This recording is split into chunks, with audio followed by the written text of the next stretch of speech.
Good morning my dear students. मेरा जो topic है वो आपका कंपोजिट फिगर। ठीक है, कंपोजिट फिगर क्या है, किसको कंपोजिट फिगर बोलते हैं, इसको थोड़ा हम लोग समझते हैं। तो कंपोजिट फिगर क्या बोलता है कि कंपोजिट फिगर वो वैसा फिगर जिसमें हम क्या करते हैं कि more than one plane figure को एक दूसरे से कंबाइन करते हैं। तो more than one plane figure को कंबाइन करने के बाद जो फिगर मिलेगा, जो नया फिगर बनेगा, उसको हम लोग क्या बोलेंगे, कंपोजिट फिगर बोलेंगे। तो डेफिनेशन क्या कहता है, it is the figure in which more than one plane figure are combined together, it is called क्या, कंपोजिट फिगर। कहने का मतलब एकदम सीधा सीधा सा है कि अगर हम मोर देन वन कोई भी प्लेन फिगर को, लेकिन कंडीशन ये है कि आपका एक से ज्यादा प्लेन फिगर होना चाहिए। अगर एक से ज्यादा प्लेन फिगर को आप क्या करते हैं, एक दूसरे से कंबाइन कर देते हैं, अटैच कर देते हैं, तो कंबाइन करने के बाद जो आपका फिगर बनेगा उस फिगर को हम लोग क्या बोलेंगे, कंपोजिट फिगर बोलते हैं। जैसे यहाँ पे देखिए एक छोटा सा ये आई सेक्शन है। तो आई सेक्शन में क्या किया है, ये आई सेक्शन में एक ये नीचे का एरिया होगा, बीच वाला एरिया होगा और टॉप वाला एरिया होगा। मतलब कि एक ये नीचे का पोर्शन जिसको हमने 1 माना है, बीच का पोर्शन जिसको हमने पोर्शन क्या माना है, 2 माना है, ऊपर का पोर्शन जिसको हमने क्या माना है, 3 माना है। ठीक है, तो एक सेक्शन, 2 सेक्शन, 3 सेक्शन, 3 को रेक्टेंगल मिला के कंप्लीट आपका एक आई सेक्शन का फॉर्मेशन हुआ है। तो ये क्या कहलाएगा, ये आपका कंपोजिट फिगर कहलाएगा। तो इसका हम लोग कैसे सेंट्रोइड वगैरह कैलकुलेट करेंगे, तो देखेंगे कैलकुलेट करेंगे। उसी प्रकार से आप यहाँ पे देख लीजिए कि ये एक आपका दूसरा एक है सेक्शन। ठीक है, जो आपका रेक्टेंगल है और रेक्टेंगल आपका एक सेक्शन और उसके ऊपर मैंने क्या अटैच कर दिया, ट्रायंगल को अटैच कर दिया है। तो भी आपका क्या है, ये भी आपका कंपोजिट प्लेन फिगर है। मतलब कहने क्या हुआ कि अगर आपका एक से ज्यादा प्लेन फिगर एक दूसरे से अटैच है, कंबाइंड है, जुड़ा हुआ है, ठीक है, और जुड़ा हुआ है, तो वैसे फिगर को हम लोग सीधे सीधे बोलेंगे कि वो आपका क्या है, कंपोजिट फिगर है। कुछ भी हो सकता है आपका, ट्रायंगल से रेक्टेंगल, ट्रायंगल से आपका सर्कल, ठीक है, कुछ भी अटैच हुआ हो सकता है, लेकिन कंडीशन ये है कि प्लेन फिगर होना चाहिए। ठीक है, कारण कि आप सेंट्रोइड पढ़ रहे हैं। ठीक है, तो वैसे फिगर को हम लोग क्या बोलेंगे, कंपोजिट फिगर बोलेंगे या कंपोजिट प्लेन फिगर बोलेंगे, है ना। अब इसके बाद आपका जो दूसरा टॉपिक है, वो दूसरा टॉपिक बहुत इंपॉर्टेंट है। अब यहाँ से आपका फॉर्मूला आ जाएगा। दूसरा टॉपिक आपका बोलता है कि कैलकुलेशन ऑफ सेंट्रोइड और कैलकुलेशन ऑफ सेंट्रोइड या calculation of location of centroid. तो कैसे हम लोग कैलकुलेशन ऑफ लोकेशन कैसे फाइंड आउट करेंगे, सेंट्रोइड का वैल्यू कैसे निकालेंगे। तो इसका मतलब आपको सिंपली मैंने अभी जस्ट समझाया था कि जहां पे लोकेशन, सेंट्रोइड का लोकेशन निकालने बोलेगा तो आपको x बार और y बार का वैल्यू निकालना है। ठीक है, तो x बार या y बार का वैल्यू कैसे निकलेगा अब देखते हैं, थोड़ा समझते हैं। ये मान लीजिए कि कोई आपका एक xy प्लेन है। इस xy प्लेन पे मैंने एक लैमिना को कंसीडर किया है, एक बॉडी है, ठीक है, जिसका यूनिफॉर्म थिकनेस है और ये बहुत छोटे छोटे एरिया को मिला के एक बड़ा एरिया बना हुआ है। ठीक है, इसमें एक एरिया आपका A1 है, एक एरिया आपका A2 है, एक एरिया आपका A3 है, एक एरिया आपका A4 है। मतलब कि रैंडमली, ठीक है, छोटे छोटे एरियाज को मैंने A1 A2 बहुत सारा एरिया इसमें हो सकता है, लेकिन कुछ पर्टिकुलर एरिया को मैंने आपके सामने इंडिकेट किया है। ये आपका 4 से ज्यादा इनफाइनाइट हो सकता है। ठीक है, अब यहाँ पे देखो, और A1 के लिए x एक्सिस पर इसका जो वैल्यू है वो x1 है। A2 के लिए x एक्सिस पे जो इसका वैल्यू है वो x2 है। A3 के लिए x एक्सिस पे जो इसका वैल्यू है वो x3 है। A4 के लिए x एक्सिस पे जो वैल्यू है ये x4 है। और ये सब किस एक्सिस के पैरेलल है, ये सब आपका y एक्सिस के। इसको आप ये A1, A2, A3, A4 को आप खींचते जाइए, ये सारा एक्सिस आपका y के पैरेलल है। कहने का मतलब ये हुआ कि आपका y के पैरेलल अगर एक्सिस है तो वो x पे काटेगा और x बार का वैल्यू देगा।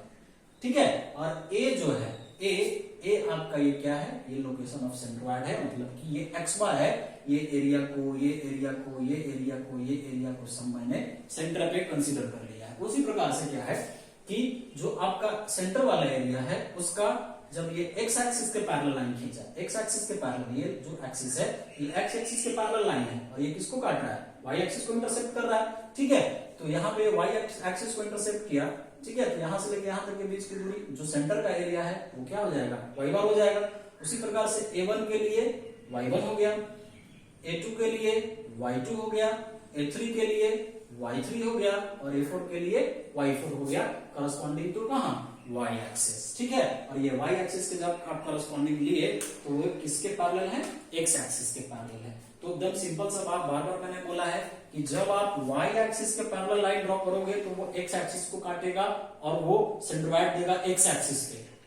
जब आप एक्स एक्सिस के करस्पॉन्डिंग लाइन खींचिएगा, पैरेलल लाइन खींचिएगा, तो वाई एक्सिस को इंटरसेक्ट करेगा और वो किसका सेंट्रोइड देगा, वाई एक्सिस का, मतलब वाई कोऑर्डिनेट वाई बार का वैल्यू देगा, ठीक है। तो यही मैंने यहाँ पे लिखा है कि let us consider a lamina having small small areas. एक लैमिना है जिसका area small small area A1 है, A2 है, A3 है, A4 है, और जो बड़ा एरिया है ये है आपका बड़ा area A1, A2, A3 are small small area and AB the area assumed to be at the center of क्या, लैमिना। और जो कैपिटल A है, जो बड़ा एरिया है, इस बड़े एरिया को मैंने कहां पे कंसीडर कर लिया है, सेंटर पे कंसीडर कर लिया है। अब ये जो x1 है, x1, x2, x3 और x4, ठीक है, the location of areas A1, A2, A3 and A4 अभी जस्ट समझाए कि A1, A2, A3, A4 ये y के पैरेलल है और किस एक्सिस को काट रहा है, x एक्सिस को काट रहा है, ठीक है। तो ये A1, A2, A3, A4 कहां का लोकेशन है, x एक्सिस का लोकेशन है, किस एक्सिस के करस्पॉन्डिंग, y एक्सिस के करस्पॉन्डिंग। ये देखो यहाँ पे y के करस्पॉन्डिंग लाइन खींचे तो ये x एक्सिस पे, x एक्सिस पे, x एक्सिस पे, x एक्सिस पे, ये सब x एक्सिस पे काट रहा है, ठीक है। तो इसलिए मैंने लिखा the locations of areas A1, A2, A3, A4 along क्या, y एक्सिस के पैरेलल है, ठीक है। उसी प्रकार से मैंने y2 के लिए लिखा, y के लिए लिखा तो y1, y2, y3, y4 ये क्या है, location of areas A1, A2, A3, A4 about कहां, x एक्सिस पे। x एक्सिस देखो, x एक्सिस के पैरेलल लाइन खींचे हैं, x एक्सिस के पैरेलल लाइन खींचे हैं, y को काटा है, ठीक है। तो y को काटा है तो ये क्या दे देगा, ये y एक्सिस के करस्पॉन्डिंग आपका लोकेशन देगा, लेकिन ये होगा किसके पैरेलल, ये x एक्सिस के पैरेलल होगा।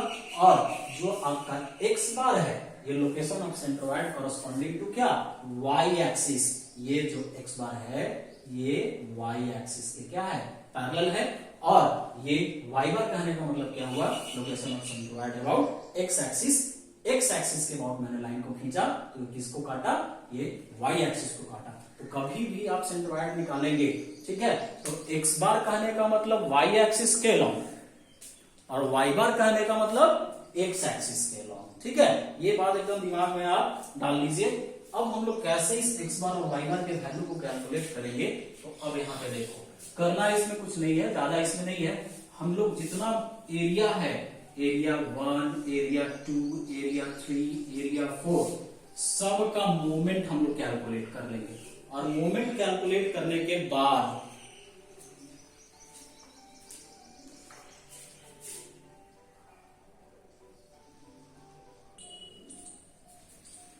ठीक है, तो अब इसमें जितना सारा मेरा एरिया है, एरिया 1, एरिया 2, एरिया 3, एरिया 4 और ये एरिया है ना, कैपिटल एरिया, इन सारे स्मॉल स्मॉल एरिया का मोमेंट हम लोग निकालेंगे। और मोमेंट बराबर आपको पता है, मोमेंट बराबर होता है फोर्स इंटू परपेंडिकुलर डिस्टेंस, ठीक है, फोर्स इंटू परपेंडिकुलर डिस्टेंस, है ना।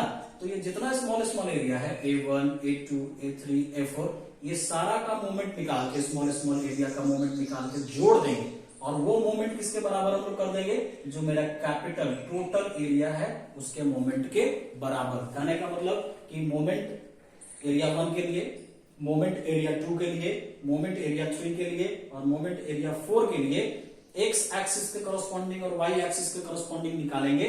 इसका मोमेंट, इसका मोमेंट, इसका मोमेंट, इसका मोमेंट सबको जोड़ देंगे। मतलब जितना छोटा छोटा एरिया है सारे छोटे छोटे एरिया का मोमेंट हम लोग जोड़ के जो बड़ा वाला एरिया है उसके मोमेंट के बराबर कर देंगे, दोनों एक्सिस के करस्पॉन्डिंग, x एक्सिस के करस्पॉन्डिंग भी और y एक्सिस के करस्पॉन्डिंग भी। तो हम मेरा यहाँ पे क्या हो जाएगा, x बार और ये y बार का वैल्यू निकल जाएगा।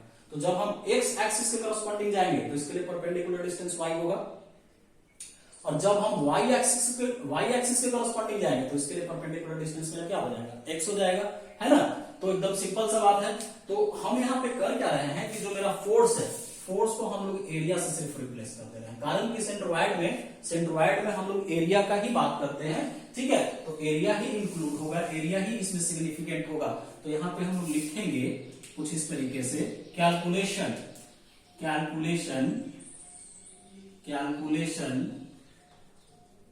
Of moment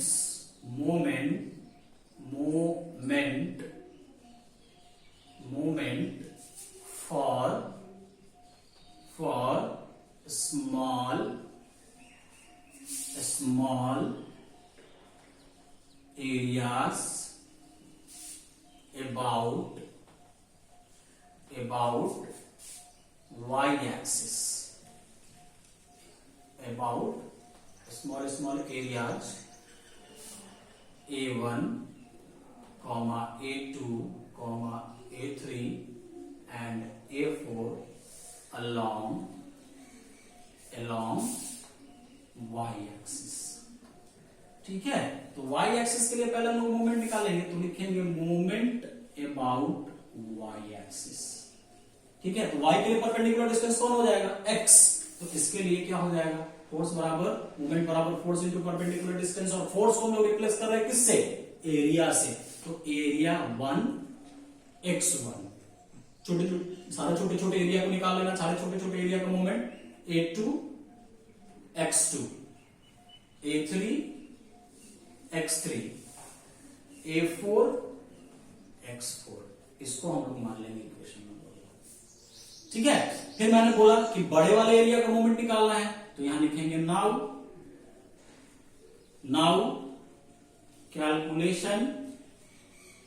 calculation of moment for area A about y axis, फिर से y एक्सिस के कॉरस्पॉन्डिंग, तो ये फिर हो जाएगा my, है ना, और इसके लिए a x बार, y की तरफ जाएंगे तो x परपेंडिकुलर डिस्टेंस, तो ये हम लोग ले लेंगे इक्वेशन नंबर 2। तो आप लोग पढ़े होंगे, जो बच्चे नहीं पढ़े उनको पैनिक होने की जरूरत नहीं है, आपको यूनिट 1 में ही पढ़ना है वेरिग्नॉन्स थ्योरम। तो वेरिग्नॉन्स थ्योरम आपको क्या बोला था कि सारे छोटे छोटे फोर्सेस का मोमेंट निकाल के, रिजल्टेंट के मोमेंट का हम लोग बराबर, उसका अलजेब्रिक सम जो होता है वो रिजल्टेंट के मोमेंट के बराबर होता है। ठीक है, तो हम लोग क्या करेंगे, ये सारे छोटे छोटे एरियाज का मोमेंट का अलजेब्रिक सम ये किसके बराबर हो जाएगा, जो टोटल एरिया है उसके मोमेंट के बराबर हो जाएगा, है ना। तो यहाँ पे अप्लाई करेंगे अकॉर्डिंग टू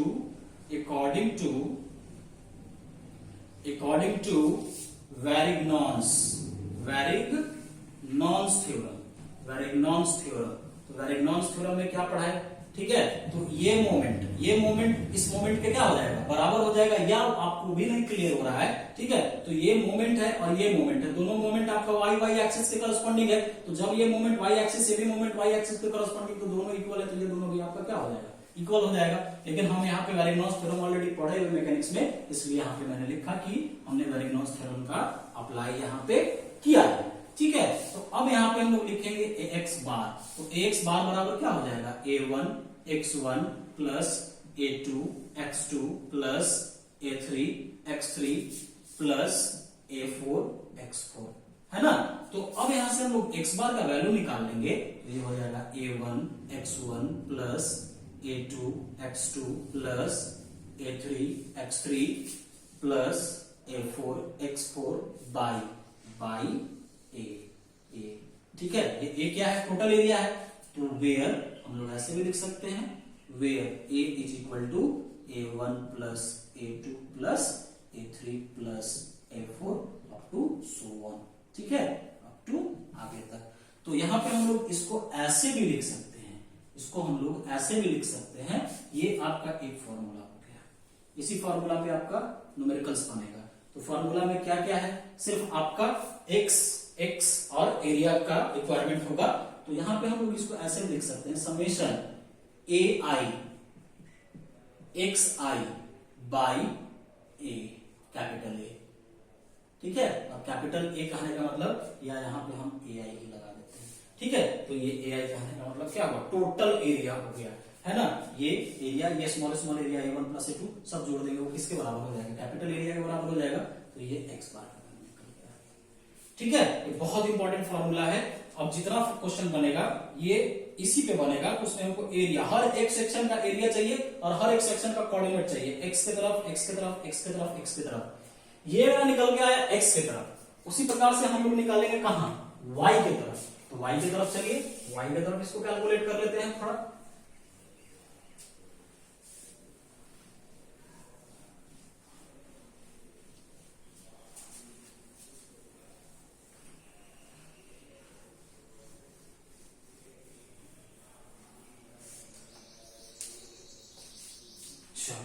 नेक्स्ट अब हम लोग बात करेंगे नाउ। अब हम लोग y की तरफ मेरा मूवमेंट निकल गया, अब x की तरफ, तो कैलकुलेशन ऑफ